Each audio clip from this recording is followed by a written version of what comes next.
You let the ball drop, you stop the river flow. What we built for you start, or maybe I should just let it go. Bienvenue sur notre nouvelle chaîne de Tabou les amis. Moi et mon équipe sommes ravis de partager nos moments avec vous. Et il y aura de tout, des story time, des débats ouverts, du coaching.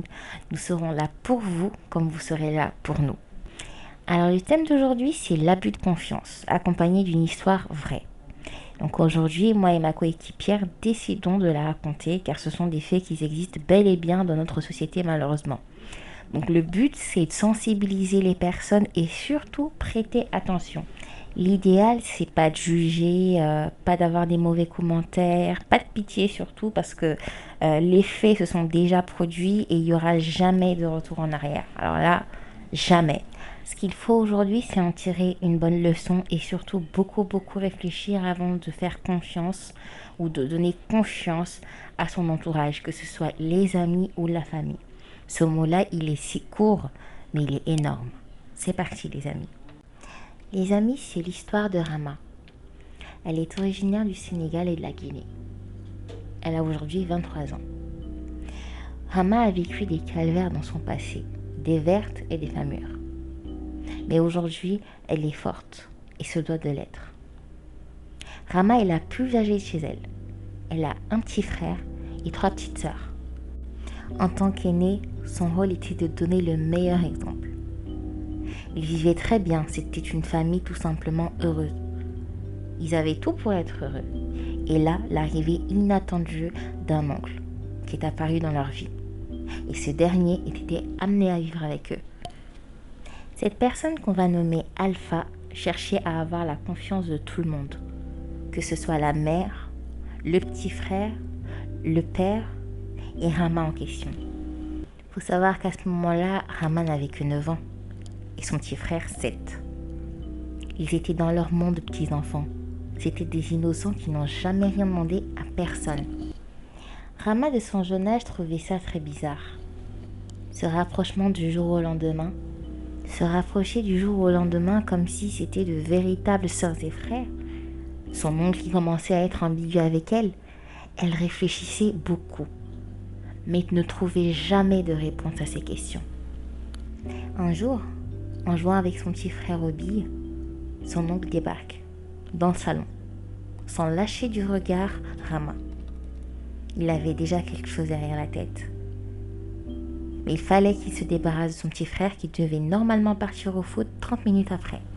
Mais pour ça, il va l'acheter. Il va lui donner de l'argent pour s'acheter des sucreries et ça va marcher. Et là, Rama, elle va rouge. Mais elle va continuer à faire comme si de rien n'était. Il va se rendre dans sa chambre, attendre un peu et puis l'appeler. Il va l'appeler.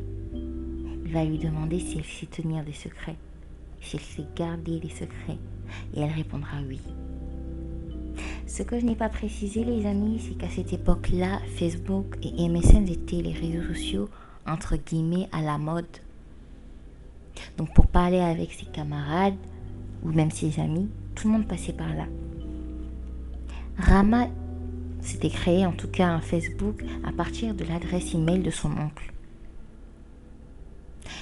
Et à partir de ça, elle parlait avec ses amis et son amoureux de l'époque. Rien de choquant puisqu'il ne disait pas des choses qui partaient de l'extrême. Ce n'était que des enfants. Et là, elle a compris. Elle a compris qu'on lui a volé sa jeunesse. On vient de lui voler une partie d'elle. On vient de lui voler sa dignité. On vient de lui prendre sa dignité. Et malgré ça, il a eu l'audace de partir la voir et de lui dire « Ce qui s'est passé, ça doit rester entre nous. Personne ne doit le savoir, même ta mère, ni même ton père. Si ça se sait un jour, on se fera tuer. Tu te feras tuer. On se fera tuer, nous tous. Alors garde ce secret. Ne le dis jamais à personne. » Vous imaginez comment on doit appeler ce genre d'être humain? Il n'est pas humain. Plus les jours passaient, plus elle se sentait mal. Plus les jours passaient, plus elle réfléchissait. Elle ne mangeait plus, elle ne sortait plus, elle a commencé à développer un comportement qui ne lui correspondait pas. Elle a commencé à être agressive. Oui, elle voyait le mal partout. Par contre, lui, il savait très bien ce qu'il faisait.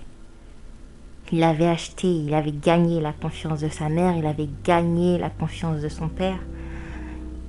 Il était refait, il était bien, c'était lui qui détenait le pouvoir. C'était lui qui faisait tout.